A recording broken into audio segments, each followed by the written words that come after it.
and good evening students, and welcome back to Global Online Platform. This is Chandni Swarnakar, and today we are going to cover very important and interesting writer who is Virginia Woolf. Okay, this is going to be a part 1 and we'll cover the second part as well tomorrow. So you can get my lecture at 8 p.m. on a daily basis, but before diving into the video, let me share that there is a great opportunity to prepare smartly for the April 2024 Maharashtra SET. Okay, so Global Online is offering a comprehensive English literature course. You will have access to video lectures that explain concepts using short and effective methods. The course also provides downloadable PDF notes for your convenience. Additionally, you will get mock tests that simulate real exam conditions, boosting your final preparation. And the best part is that you're going to get complete paper 1 course for free. Okay, so this is a plus point. To learn more, reach out to the provided contact number. Now, if you want to watch the free videos, first download the Global Online app. Okay, once you're in, head to the source section. There you'll find details of all the courses. Use the search bar to directly type in the course name, and you will get an overview along with fees for the duration. Click on the content section and you'll find unit wise folders. In each unit you'll get theory lectures, evaluation, notes, mock tests and MCQs. No need for extra reading. Now, if you decide to join the paid course, let me tell you that we are starting a new batch from 22nd of February. Okay, 22nd of February. So do remember this. If you are interested, get yourself enrolled. Now, there you'll also be added to a WhatsApp group. In that group, you'll receive PDF for each session along with the videos link. It's a great way to stay connected and get additional resources. So happy learning, of course, with me. So now let's start. Now, Virginia Woolf. Okay, so let's start with Virginia Woolf today. So Virginia Woolf was born in 1882. Okay, 1882, and she died in 1941. She basically developed stream of consciousness. She belonged to the school of stream of consciousness novelist. Okay, and she was extremely experimental, innovative in terms of writing. She was in favor of women rights and all. She was very much aware of these facts. Okay, and she was influenced by James Joyce and French English prose. Okay, so she was influenced by this too. Now, you're going to see spiritualism in her works. You're going to see experimental themes and all, and techniques and all, innovative things you are going to see in her novels basically. So she was a novelist and critic who belonged to the school of stream of consciousness novelists. Okay. Second, she was extremely experimental and innovative and brought spiritualism in her novels. So there are a lot of writers that actually talks about spiritualism. For example, T.S. Eliot is one of them, and Virginia Woolf is going to be in that category. She was deeply influenced by James Joyce and French English prose. Then the fourth point is she brought feminization in the English novel. That is, she was greatly concerned about the rights of women and especially of women writers, right? Of women writers. Now, let me tell you something more. So,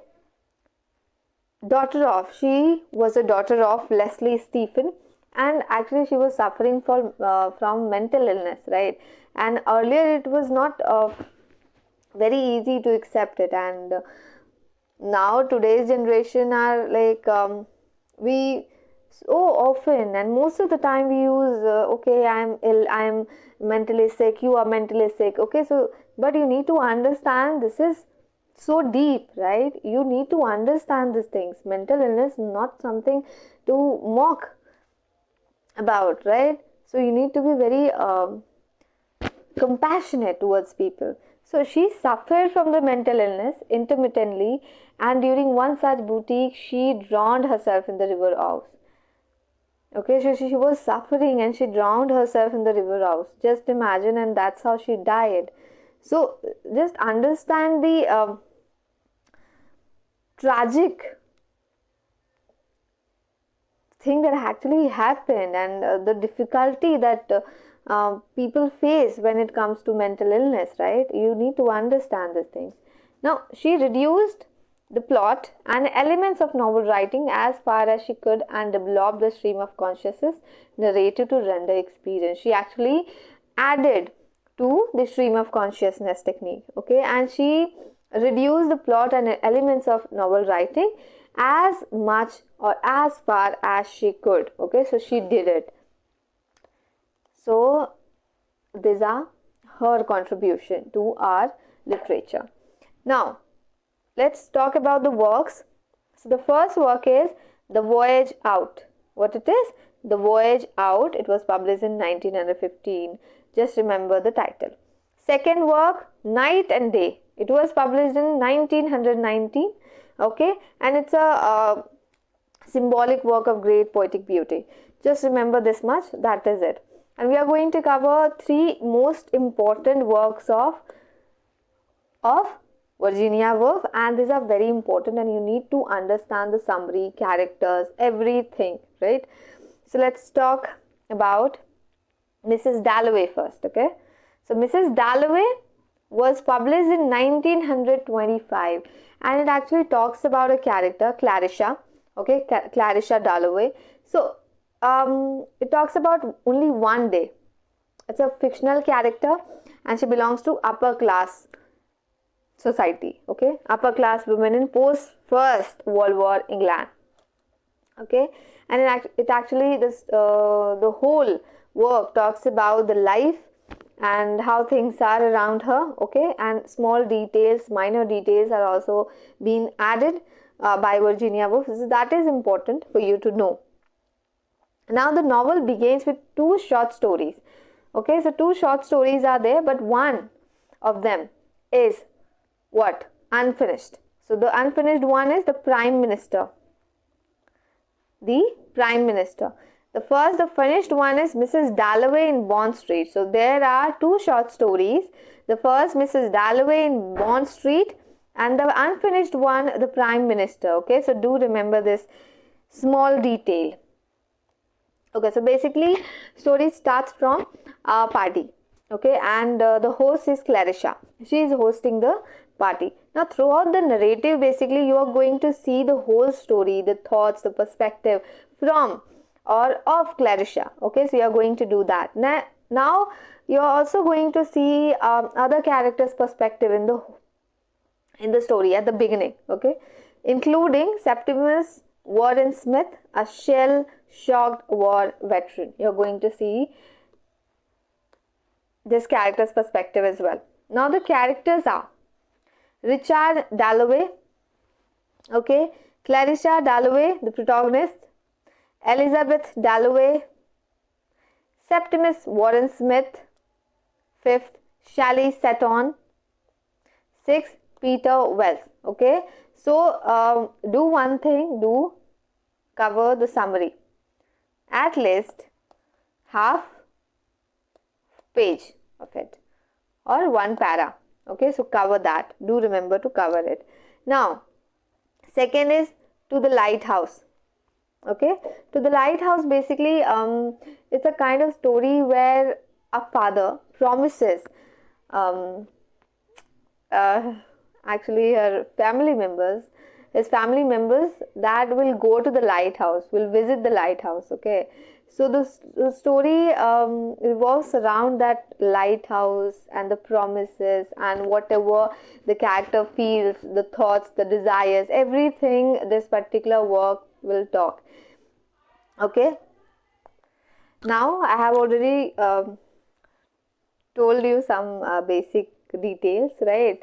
So basically it revolves around Ramsay family. The family is Ramsay family and their visit to the Isles of Skye in Scotland between 1910 to 1920, right? And To the Lighthouse was published in 1927. Don't forget 1925, 1927, and the Orlando was published in let me tell you, let me see. Orlando was published in 1928. Okay, so here you are going to see 1925, 1927 and 1928. Just remember this, okay? Now let me tell you more about To the Lighthouse. Now it actually Virginia Woolf followed the tradition of Parcel Proust and James Joyce. Okay, because they were also used to write some related stuffs. Okay, so she actually followed the same tradition. It includes little dialogue, almost no direct action, and most of it is written as thoughts and observations. Okay, so actually you're going to see, okay, these are the thoughts of the character, these are the observation of the narrator. Okay, so you are going to see like that. The whole work is going to be like that. There is few dialogues, little dialogues, and no direct action. Now it consists 3 parts, and there will be questions on this because you need to remember this in a chronological order. Okay, so the first part is the window. Second, time passes. Third, the lighthouse. Okay, so the lighthouse is also the title, and also it consists as a part in the whole work. Okay, so the window, the first, the time passes, and the lighthouse. Now let me tell you a short summary. Before reading it, I'll tell you that in the first part it actually happens, Ramsay family basically promises. Basically, Ramsay, the father, promises his children to will visit the lighthouse. Okay, but they actually visited after some time, but things will happen gradually. The thoughts will come, the inner struggles and desires, the whole thing the first part is going to talk about. Okay, so let me tell you. In the first part, the window, we witness the Ramsay family's summer vacation on the Isle of Skye. The narrative captures the internal thoughts and perspectives of various characters, revealing their inner struggles and desires, as I already discussed this. Now, the central figure, Mrs. Ramsay, strives to create harmony within her family and among the guests, because of course she is trying to do that, but eventually what will happen, you need to read it. Okay, now the second part, time passes, spans the years between Ramsay's visit. World War I has a profound impact on the family, and the house falls into disrepair.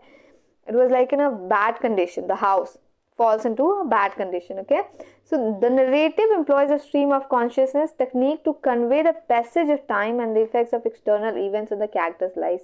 What happens in the second part, time passes, basically talking about that how time passes and the influences, the impacts that World War I had on the character as well as on their house, right? So it actually talks about that, and also the struggles, how they were struggling and what are the things that they used to think about. Okay, so that will cover under second part, time passes. Now the final part is the lighthouse. Takes place years later as some of the Ramsay family and friends return to the island. Again, they come to the same island. Now, it actually shifts to the family's attempt to fulfill Mrs. Ramsay's wish of reaching the lighthouse. Okay, so here actually they wanted to fulfill the the wish of Ramsay, right? So they actually do it. They eventually go there. Now the novel delves into the themes of memory, loss, and the elusive nature of time, providing a unique and introspective exploration of human existence. It actually talks about everything you need to know. Okay, that memory, the loss of loved one, and that how you'll cope up with it, the nature that everything is temporary, the nature of time, everything is temporary. You're going to see everything you need, right? So it's a really good work too. Even if you are not interested in reading all the things you actually should read to the Lighthouse to enjoy. Now the third work is Orlando. It's a very interesting character, I must tell you. Colin, a biography is the subtitle, of course. It was first published in 1928. So the interesting thing is, Virginia Woolf had a lover, Vita Sackville West. Okay, so somehow Virginia Woolf was very much inspired by the family history of Vita Sackville West, and that is how she come to the story, the idea, okay, of this story, Orlando, of biography. So that is how a biography in the title comes. Now, it is a history of English literature in satiric form. So it's a kind of satire. You are going to see the history because you are going to see Elizabeth I, you are going to see King Charles II, okay, so you are going to see a lot of people. Now, there is one more thing that I found very interesting, and you will, I think you will find it too. Nigel Nicholson, Cecil West's son, basically, the lover's son, said something about this particular work. He said the effect of Vita on Virginia is all contained in Orlando, the longest and most charming love letter in literature, in which she explores Vita, waves her in out of the centuries, tosses her from one sex to other, plays with her, dresses her in furs, lace and emeralds, teases her, flirts with her, drops a veil of mist around her. Okay, so read it once again. You will, if you are not getting the point, you will get it because it's a very simple line. Okay, now let's cover the summary, basic summary. It actually begins in Elizabethan England, right? Moving on. Now, where the titular character Orlando starts as a young nobleman in the court of Queen Elizabeth I. So he actually started as a young nobleman in the court of Queen Elizabeth. Now, what is titular character? Titular character is basically when the title has its name, like Hamlet. Hamlet is the title of the story, right? Wait a minute. Hamlet is the title of the story, and even the Hamlet is the character, right? So both are the same. So that is, Hamlet is a titular character, basically a character name based on the title. So that is a titular character. Okay. Now, after a series of events, Orlando undergoes a magical transformation. What will happen? He actually transformed himself, not on his own, but he actually transformed from a man to a woman. Just imagine. And experiences life as both a man and woman over several centuries. Okay, so when he turned from a man to a woman, you are going to see the perspective of people, the society's perspective throughout the ages, how people used to see women or how people used to see a man. Okay, so he actually faces a lot of things. And when you read it, you will get to know, okay, in that era, people used to think that way. In that era, the people used to think that way. Okay, so you're going to see the perspectives and a lot of things. It will be a very interesting read. Now, the narrative delves into Orlando's personal and societal transformations, okay, addressing gender, roles, identity, and the passage of time. As I told you, that you are going to see a lot of perspectives in respect of gender, roles, identity, and the passage of time. Now, Woolf's prose is characterized by its stream of consciousness style, capturing Orlando's inner thoughts and emotions in vivid detail. So, you are going to see the thoughts, whatever emotions he was having there in detail, because Virginia wrote in a stream of consciousness technique, right? Now, the novel spans different historical periods, provided a sweeping panorama of cultural shifts, including the 18th century, okay, 16th, you are going to see, then 18th century, Victorian era, and the early 20th century you are also going to see. He is appointed by King Charles II as ambassador to Constantinople. Okay, so I have talked about it. Do watch the video. Now, she also publishes, like when he actually turned out to be a woman, then she publishes a work, okay, and also wins a prize. So the work's name is The Oak Tree. Centuries after starting it, and wins a prize as well. Now, there is one more line. It's the goose, the wild goose. Okay. So basically, what happens over Orlando's head, a stray bird flies. Okay, over Orlando's head, a stray bird flies, and after seeing that stray bird, he says it's the goose, the wild goose. Okay. So do remember this much, and we have done today's lecture. We'll meet in the next lecture with part 2. of Virginia Woolf's work in detail we are going to cover. Okay, so thank you so much. We'll meet in the next lecture. All the very best.